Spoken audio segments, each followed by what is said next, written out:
हवाले मुझको। वाह वाह वाह वाह।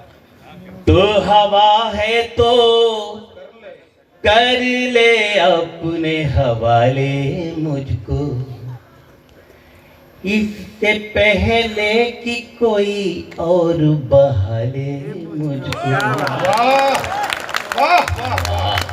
जब दूसरी पंक्ति पे आप इतनी दुआएं दे सकते हैं तो चौथी पंक्ति पे तो निहाल कर देंगे। बड़ा यकीन है मुझे अपने ऊपर वाले पे। इससे पहले कि कोई और बहाले मुझको, आईना बन के गुजारी है जिंदगी मैंने। आईना बन के गुजारी है जिंदगी मैंने। टूट जाऊंगा बिखरने से बचा ले मुझको। भाई वाह डॉक्टर। बहुत आज एक वाकया सुनाने का मन है। 1989 में जब नेताजी पहली बार मुख्यमंत्री बने तो इटावा नुमाइश में मुख्य अतिथि के रूप में जब पधारे, मैं भी पहली बार इटावा नुमाइश के कवि सम्मेलन में गया था। वो कुछ मंत्रियों के साथ आए थे, उसमें एक का नाम मुझे याद है, सुगता मिश्रा जी उनके साथ थी, उस मंच पे थी। सपा के कार्यकर्ताओं में इतना जोश था उस वक्त कि कम से कम 7-8 कवि कविता पढ़ नहीं पाए उस जोश में, और पूरा कवि सम्मेलन तितर बेतर हो जाता था। जैसे नेताजी की इधर निगाह जाती तो उनकी समर्थन में नारे लगना शुरू हो जाते थे। कवि सम्मेलन बहुत अव्यवस्थित हो गया था। 7-8 कवि जब धराशायी हो गए तो संचालक उर्मिले जी उस वक्त संचालन कर रहे थे, तो उन्होंने कहा एक और शहीद कराते हैं। उन्होंने फिर मेरा नाम दिया। उस वक्त ईश्वर ने पता नहीं कौन सा साथ दिया, सरस्वती कैसी बैठी उस वक्त। जब मैंने शुरुआत की, 1-2 मुक्तक शुरू किए तो लोग मेरे समर्थन में आए, और 5-6 मुक्तक बाद जनता मेरी ग्रिप में जब आ गई तो नेताजी को लगा कि ये तो बहुत छोटा सा लड़का था, इससे तो कोई उम्मीद नहीं थी, और इसने पब्लिक को शांत भी कर दिया और ये जम भी गया।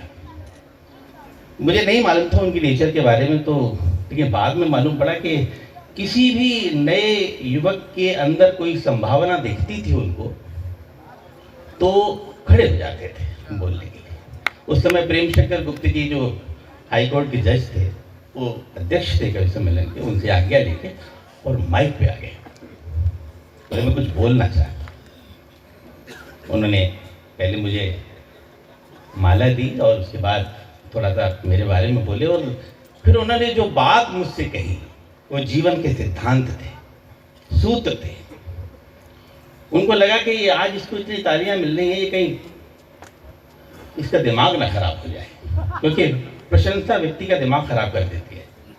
तो उन्होंने माइक पर खड़े होकर जो मुझे सूत्र दिए वो मैं सूत्र आपको बताता हूँ।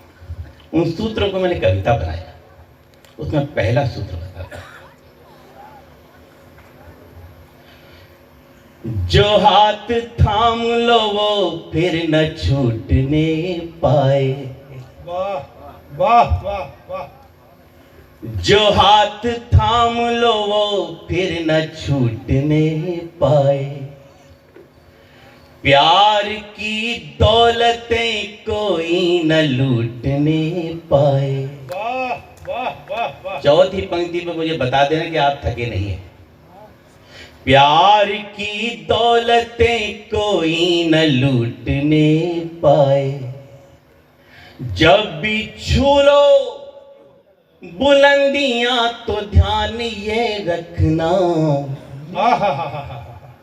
जब भी छू लो बुलंदियां तो ध्यान ये रखना। जमीन से पांव का रिश्ता न टूटने का। बहुत अच्छे भाई डॉक्टर साहब, बहुत अच्छे। दूसरा सूत्र बताता हूं। उन्होंने प्रोज बोली थी, मैंने पोएम बना दिया उनको। मैं दूसरा सूत्र बताता हूं। क्या बात है। आसमां छू लो अगर तुम तो फूल मत जाना। क्या कहने हैं।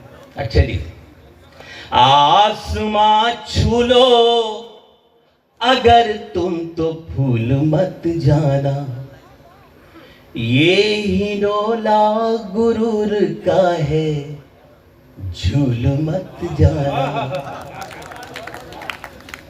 मेरे दोस्तों, मोहब्बतें चाहिए मुझे चौथी पंक्ति पे आके। ये हिंडोला गुरूर का है, झूल मत जाना।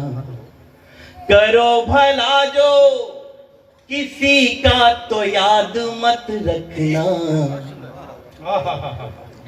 करो भला जो किसी का तो याद मत रखना, करे तुम्हारा भला उसको भूल मत जाना। वाह वाह वाह वाह। उन्होंने कहा, बेटे जीवन में कभी किसी को छोटा मत समझना। जैसे आज मैं तुझे छोटा समझ रहा था कि छोटा सा बच्चा क्या करेगा इस माइक पर। जीवन में कभी किसी को छोटा मत समझ। पता नहीं वो आपसे किस मामले में पड़ा हो। अगर आप किसी को छोटा समझते हैं तो या तो आप उसे बहुत दूर से देख रहे हैं, या फिर आप उसे बहुत गुरूर से देख रहे हैं। भाई क्या कहने हैं डॉक्टर साहब। मैंने इसको पोइम बनाया। गुरूर जिसने अपने जहन में पाला होगा, गुरूर जिसने अपने जहन में पाला